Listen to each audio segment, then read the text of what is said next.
I'm Kayla. And I'm Christian. And you're watching What's Her Angle? Here we strive to elevate you spiritually and practically through meaningful conversations. Okay, guys, obviously, as you can see, we have a co-host on the couch with us today. We have Portia with us today. She is our She's Guided Feature of the Month. So make sure you guys head over to our Instagram to check out our full interview with her and our She's Guided highlights. So Kayla found this gem and brought her to us and told me about her story. And I was like, okay, obviously, she's perfect. She's guided. We have to get into it. So, Kayla, tell us a little bit more about Portia so we can get into her tea. Yeah, so this is Portia.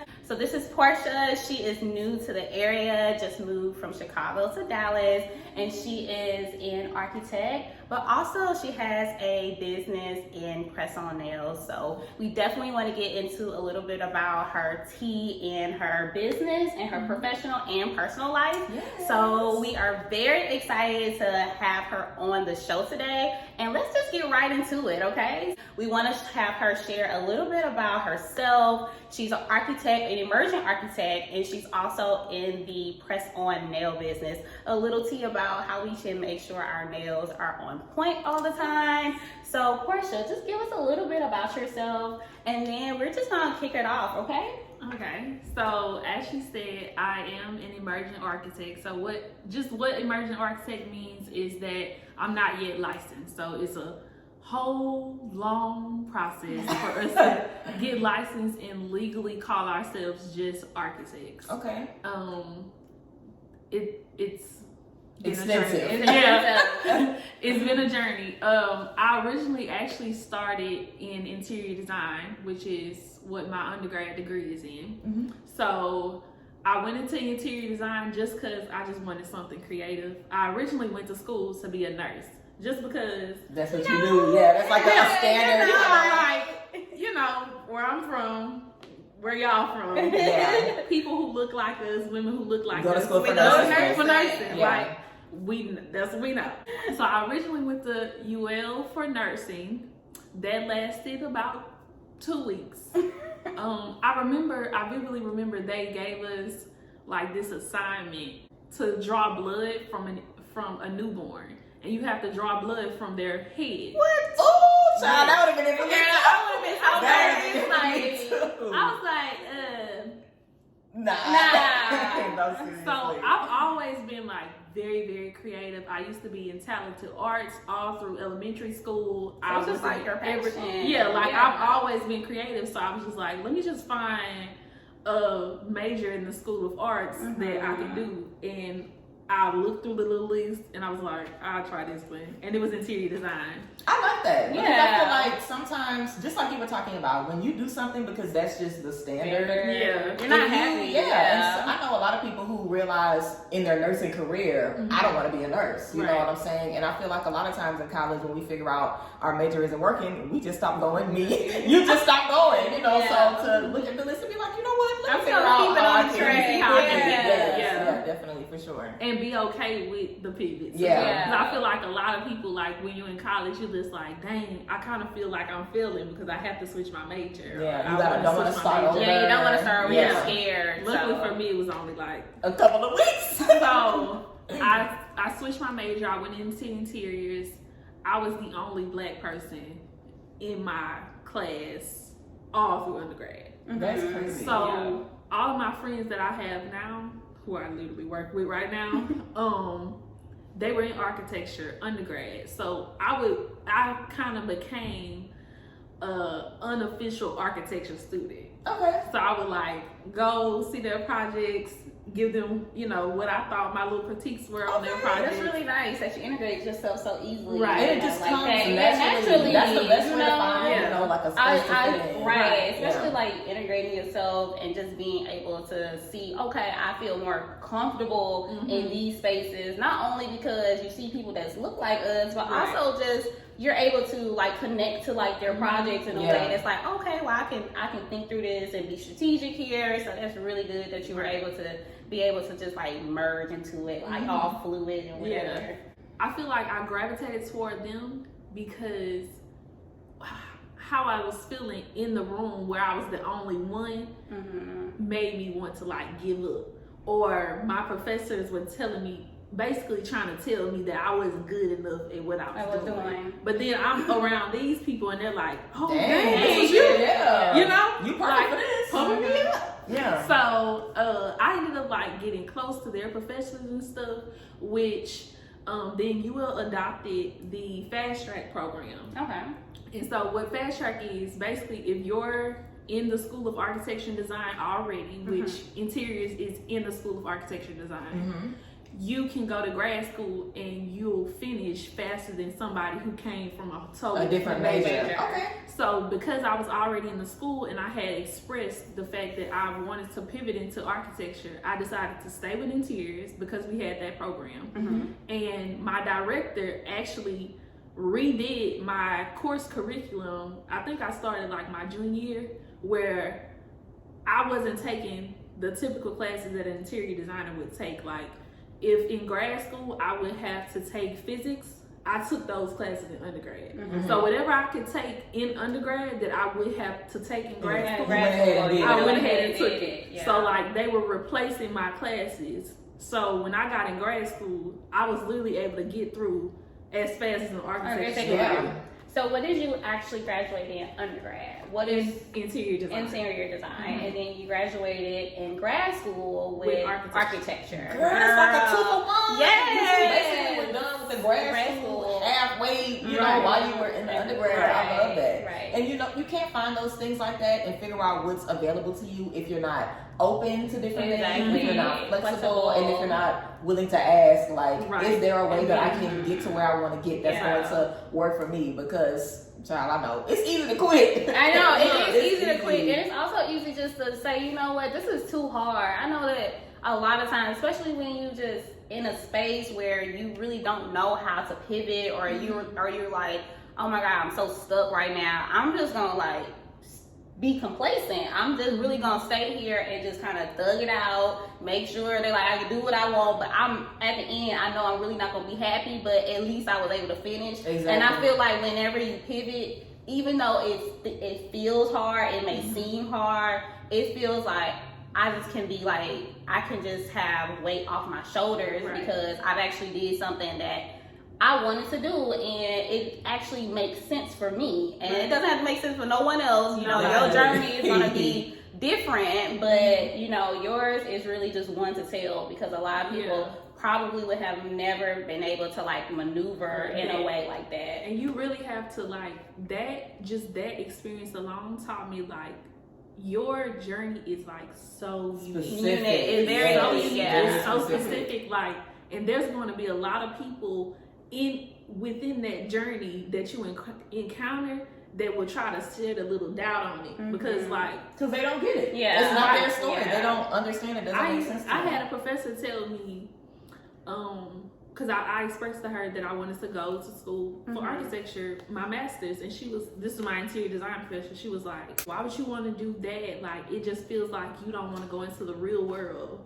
And then when I got in grad school, she was like, I'm so proud of you. I'm like, are you? Are you happy for me? Like, seriously. Like, when sometimes they saw me like do it. Seeing is believing. Yeah, but don't play me. You better believe it before you see it with me. You know, but that's why you have to know that within yourself. Like, even if y'all don't see it at the end, y'all are going to be congratulating me. Like, that's why you have to keep that tunnel vision. Because even if, you know, you feel confident about something, somebody could discourage you and not even know that they were the reason you stopped going after something. Like, that could have been what, you know, pushed you over the edge and made you say, girl, I'm not about to even waste my time with this. And that, you know, person who ended up celebrating you at the end wouldn't even realize that they literally made you stop. So definitely just overall, this episode, we're just talking about versatility as a whole and how this is just in every part of your journey. So moving a little bit ahead, getting into the things that you've been doing with Epitome Nails, your press-on nail company. I feel like press-ons are definitely the newest wave in the beauty industry. I feel like we're seeing press-ons everywhere, and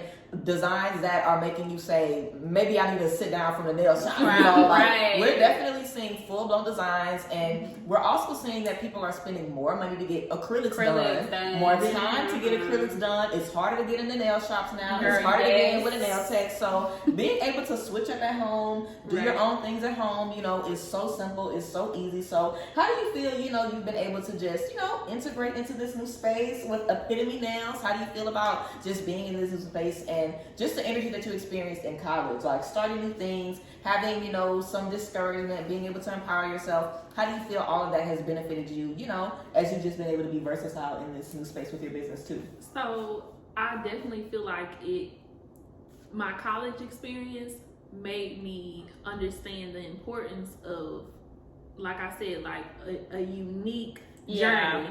And so I know for me, my lifestyle is like, I'm always go, go, go, go, go. But prior to the pandemic, I was already kind of doing my own press-on nails. Right. I was just doing it for myself.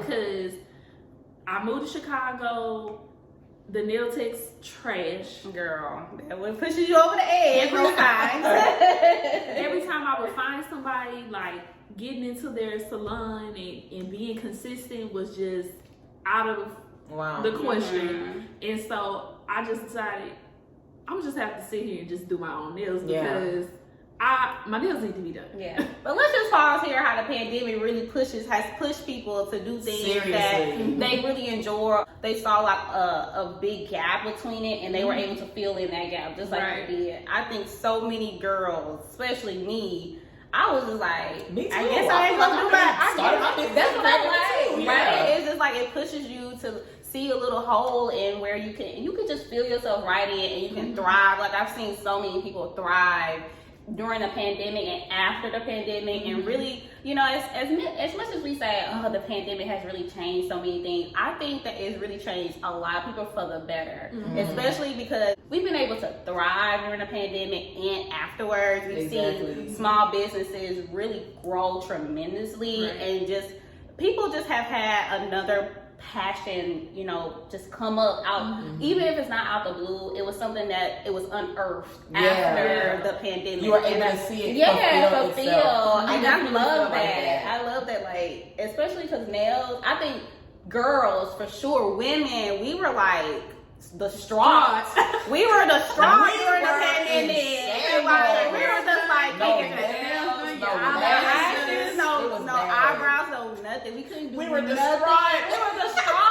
Like, girl, I had like little gels on my nails. Girl, looking them off. I'm pretty sure the pandemic was probably the first time some of us polished our own nails. Exactly. Just to do a little something. It was terrible. Anything. But I love the DIYs and just how you have really pivoted that into your own business. So tell us, you know, just like keep going. Tell us a little bit about like how has that really been just tremendously successful for you, especially during the pandemic, but a little bit afterwards. During the pandemic, like I said, we couldn't really go into the nail salon. Like, we really were sitting down and taking a breath and like really reevaluating a lot of stuff. Like, how can I make my life a little bit easier? Right, exactly. And then some normalcy. Right. And then we were also very, you know, thinking about everything in a health conscious manner. Exactly. And you know, y'all have been to the nail salon, and you know, some nail salons, they don't clean their utensils. Stuff contaminated. Right.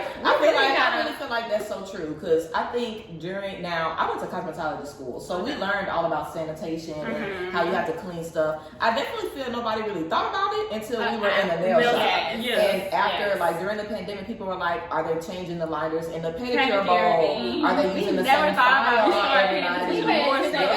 Like, we started feeling like, girl, I can do my stuff at home. Yeah, that's all I'm saying. You know, y'all using the same file on everybody. Y'all got fungus coming from over here to over here to over here. So I definitely feel people have been like, how can I make myself feel as comfortable as possible? And I mean, press-ons is it's really revolutionary to me. You know what I'm saying? Like, I could just do this at home. I could have something, especially with nail techs. I'm not gonna lie. Like, I integrated to the space of like getting nail techs. You know, it's unique, specific. They know you develop a relationship with them. They spend all day on the design. you in the nail shop, girl, for like hours. So it's like, man, like the pros and the cons by going to the nail shop, spending time, you know, or you have somebody that can fulfill that. And you just, and literally when you get it, all you gotta do is pop it on. Right. I really feel like press-ons for sure, because during the pandemic, I actually was wearing press-ons too. Like, I never thought about press-ons at all. I was wearing press-ons during the pandemic. I remember because right before the pandemic, I had actually moved from Dallas to Atlanta. And I was in Atlanta for a couple months before I ran back to Dallas as fast as I could. And while I was in Atlanta, I literally told my Dallas nail tech, can you make me some press-ons? Because I cannot get into the nail shop and I need my nails done. Yes. And the convenience of just being able to put on the long, super crazy nails just when you go out and then popping them on. Yes. Because a lot of people love the nail look, but you don't always want to have the nails on 24/7. Because during the week, I don't typically wear my nails. Yeah, exactly. When you're working on the computer all day, like, and I'm tired, and I just don't feel like it. Girl, Exactly. yeah, especially for special events like birthdays and stuff like that, where you want to be extra for yourself, but you don't want to be like extra all the time. You kind of want to go back. It's kind of like your alter ego. Like, I have an alter ego for my birthday, special events, you know, dates and stuff. Yes. And then I just go back to regular, you know, regular Kayla. Going back to like the versatility of press-ons, like versatility in press-ons, that's my favorite aspect. Like, especially if you like fashion and stuff like that. Yes. Your nails are literally a part of your outfit. It's an accessory. Yeah, it's like your hair, girl. Right, it's a part of your outfit. Like, for instance, like this outfit is very like simple, and so I went with a little simple nail. But I might want a little dramatic, a little edgy, so I can put my little edgy nails on. Okay, Just like I yes, would snap some change real up quick. my jewelry, or change up my earrings, or change up my makeup. I'm able to change up my press-ons or my nails depending on what I'm wearing. Typically, we go to the nail salon, we get acrylics. That's your acrylics for at least That's 2 your weeks. acrylics, Yes. seriously. Unless you get your nails done every week, and that's not Sustainable. like No, seriously. really That is not plausible. you have a lot of time on your hands. Definitely. So that's like my favorite part about press-ons. Like, I don't know how many times I have put my nails on in the car on my way, because I'm Yes, I'm it's out like like that's the last thing I gotta Yes. do right before I get out the car. Yes. And also, I love about press-ons is that they stay fresh and crisp Yeah, and beautiful. yeah. You don't Like have when to you worry wear about acrylics, they be fresh and crisp for like the first week or two. Yes. But after that, the edges get dull, Yes, the your polish might start getting a little cuticles, dull, it's your like, cuticles get dry. But you really could give yourself a fresh manicure manicure every single time. time. Like I love that, Yeah. and that looks so good. And I definitely feel like that's a perfect industry to be in, especially as an entrepreneur, because you always want to be open to doing different things and feel like you have the freedom to do different things. Right. And when you're stepping into a space that's been around, you know, For a long forever, time. it's like, how many different kinds of strip lashes can we do? You know, how many different kinds of, you know, liquid lipsticks can we do? Right. But in the press-on game, you still have an opportunity to really be a pioneer and revolutionary, just do like some you said. first-time designs, and you know, just do some new things. And like you said, versatility, like it literally is endless, and you can do so many different things. So what are some other things that you're kind of, you know, looking to implement into your Epitome nails? You mentioned that you were trying to, you know, do a little something in the future. So what's the tea? Do you want to drop a gem and let us know, you know, what we can expect in the future? You're hearing it here first. Exclusive now. Exclusive. So, in the new year, I will actually be adding on nail lacquer, and I'm starting with gel, just so I can branch out to more people. Everybody uses gel polish. Yes. Even if you go to the nail salon, I don't even know if they even have regular polish at the nail no salon more. anymore. Like, Yeah, like, it's really use it. always gel. Gel. Like seriously, I love that. So, like, you know, nail techs will be able to purchase from Epitome. Even people, there's a lot of people who literally like to do their nails themselves. Like, buy the clear nails and put it on themselves and paint it like this their therapy. Yeah. And so, you know, I just want to be able to give the girls as much as I can give the girls, so that we can really kind of create this lifestyle that really works for ourselves. So in the new And year, it's affordable. Yeah. And it's affordable, yes. But I really want to know, and I'm sure everybody else wants to know, a little bit about the creativity that goes into your press-on nails, especially since some of your lines are really based on seasons or items or things that remind you of back home. Yeah. So tell us how you capture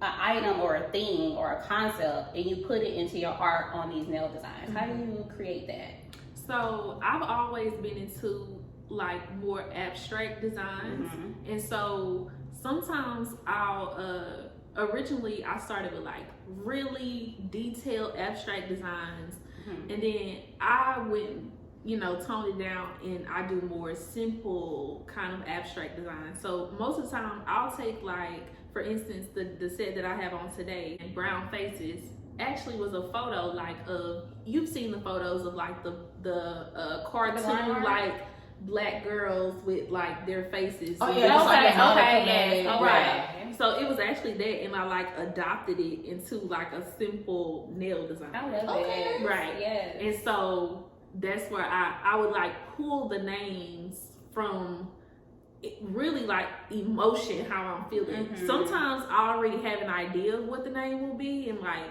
I find piece of artwork that mimics that, or I find a piece of artwork and then I let myself feel like what this would be called. But typically it's very abstract, it's very like simple. That's like my pre-made designs, and then my customers can also do custom designs, because again, cool. we're all about versatility over here. Yes, I love that. And I Yes, definitely feel just being able to make something abstract and simple, but you can see like all the detail that goes into it is definitely so valuable as a creator. It's like y'all might just be looking at this like, oh, this is nice little, you know, brown. But there's so much thought. But it's like, this is, you know, so much thought and so much intention that goes behind it. And, you know, you can just see that everybody's enjoying the set, but you're like, I know the real meaning behind that. Right. You know, y'all representing black faces right now. I gotta really see. You know, so of course we love to see that, you know, versatility just sprouting across all spaces.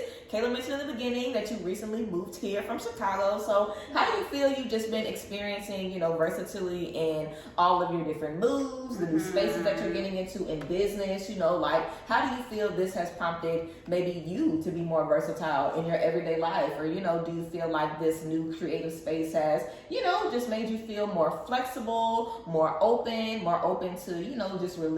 Because I definitely feel as an entrepreneur, like, this has definitely, I feel like this has made my stress levels go up, but also go down, because it's a lot that you can't control. And you have to be okay with just being like, okay, I'm gonna put this out and just, you know, hope that it does the best, or I'm gonna try this design, it might hit, it might not. So I feel like it can kind of just make you more comfortable with stepping into different spaces or doing new things, or just more comfortable with not feeling like everything has to be so exact or everything has to be so, you know, deep. So how do you feel all of this, you know, versatility that you've kind of been thrown in, you know, just in business and everything has, you know, kind of affected you in your day-to-day? So you said the perfect word, control. Yeah. Like, I had to learn to give up control. Yeah. Because I always want to be in control. Like, I want to know step one and then step two. Exactly.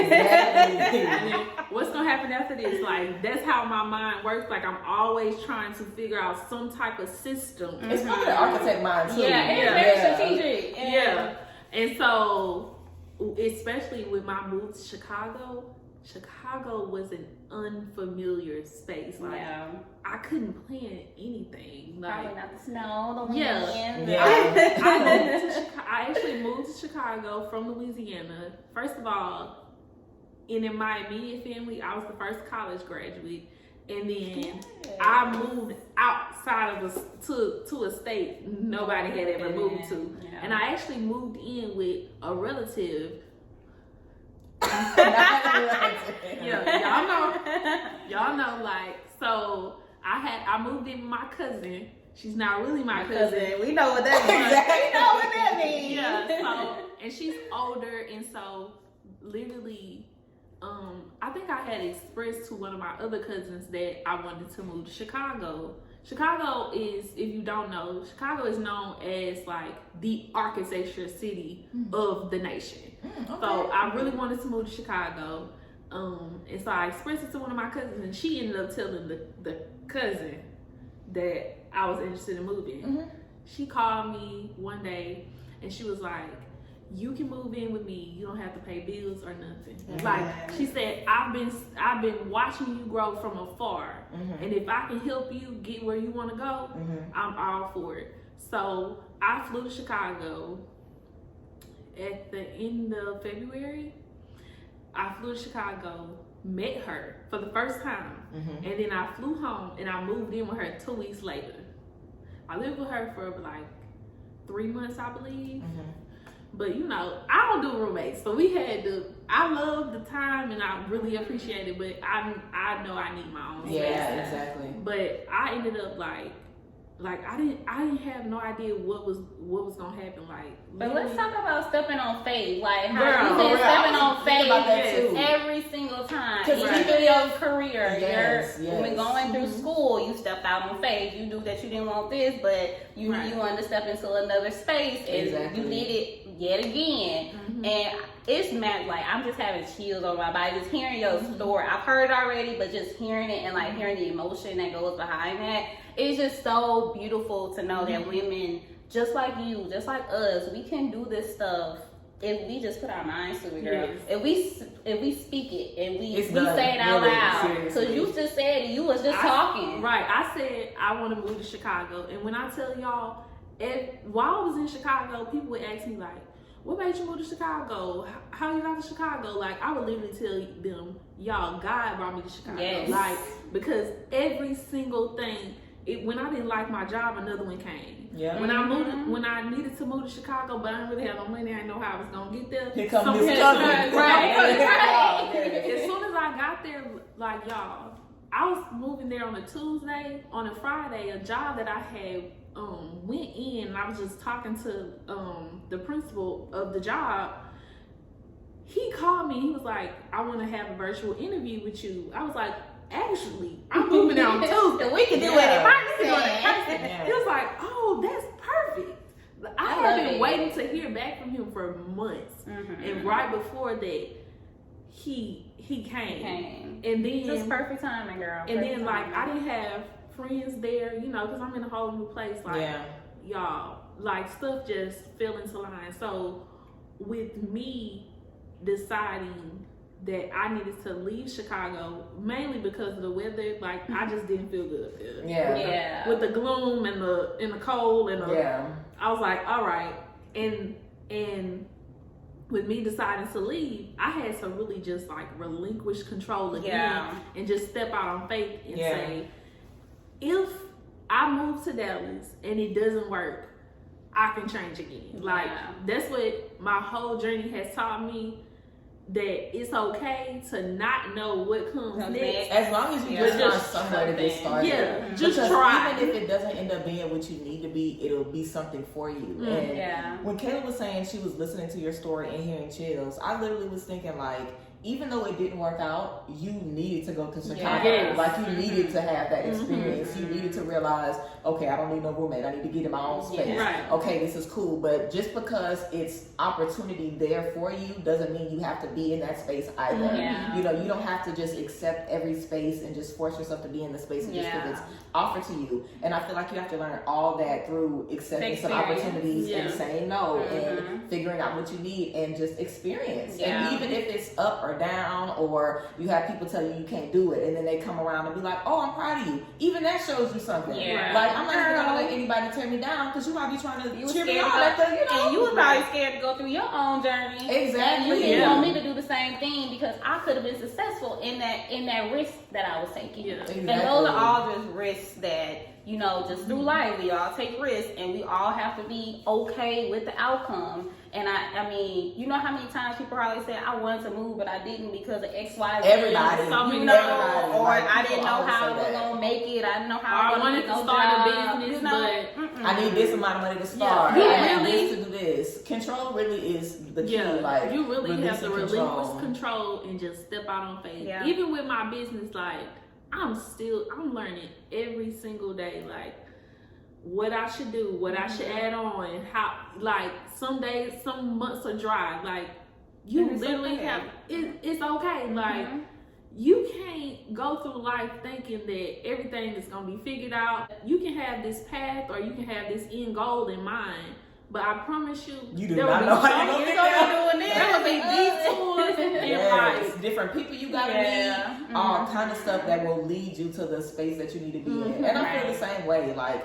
whenever I moved to Atlanta, we've talked about this plenty of times. Yeah. I instantly realized this was not what I should have done. But I feel like sometimes that's important because I definitely feel like in that move, I was just ready to sacrifice everything that I had built here to start fresh somewhere else. And I feel like anytime you have to backtrack and be like, oh, let me, try this again, or let me try this again, you can do it better and you can make a better choice. And the next time you make a decision to move, you're going to be like, okay, when I'm ready for this space, let me make sure I have this together. Let me make sure I have this together. Let me make sure I have this laid out. But unless you're willing to, get in those spaces and be uncomfortable, you'll never figure it out. Seriously, yes.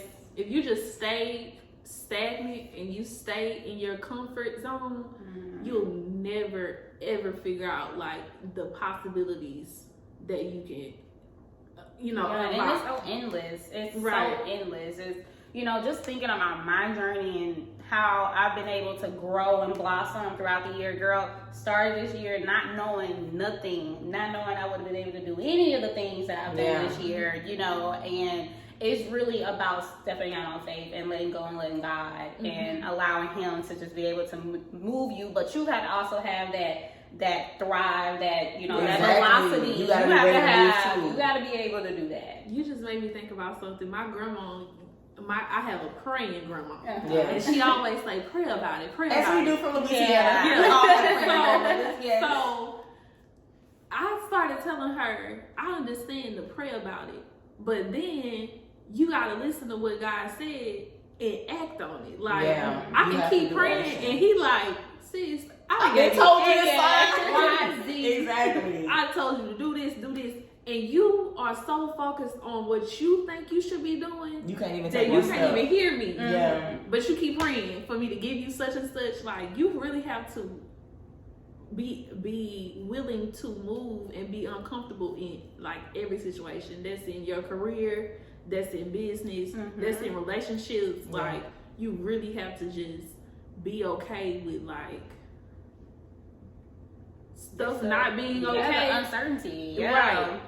I think that we've always talked a little bit about uncertainty and moving when you feel stagnant, and I think this honestly just encompasses everything that we have said over the whole year. So like we've said this over and over again, and so it's so beautiful to hear that it's honestly very possible for you, for her, for us, for anyone, as long as you put your mind to it and really just think through where you want to go. Even if you don't know like the 1, 2, 3, girl, you know the Z. So you know the Z, so you know that.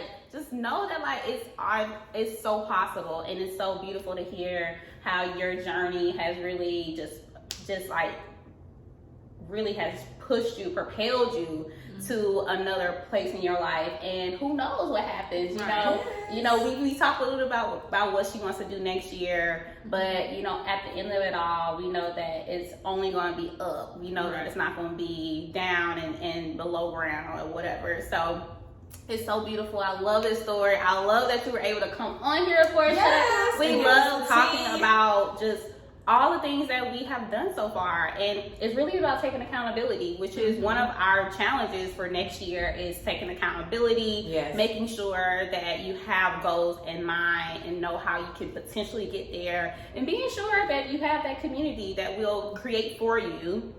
We have a community of women that's also inspiring to take their goals to the next level, and we would love for you to join us. We are going to be talking about a little bit about the tea. We're also going to have a little bit more about Portia on our page, so check that out in our IG stories, and we'll also be making sure that we keep in contact throughout the year, because we have so many good things to talk about and share with you at the end of the year. So Portia, before we go, is there any last thing that you would just like to say a little bit about, just a summary of all the things that we talked about today? Just advice. Be able to be versatile. and be okay with change. And as long as you're moving, you going somewhere. Period. Okay. Oh, that was a good thing. Yes. As long as you're moving, you going somewhere. You know, and Absolutely. period, mic drop, okay? No, so seriously. thank you, ladies, and thank you to all that have watched us today. Yes. We are so excited. Make sure that you look at our Instagram story for a little bit more tea about Portia again. So we're also going to be posting a little bit about our accountability challenge soon, so make sure you check out that tea. And if you want to join, just drop your comment below, or you can also follow us on Instagram and DM us about your goal and also put in your name. So as always, we love you. Thank you so much for watching us. Bye, ladies.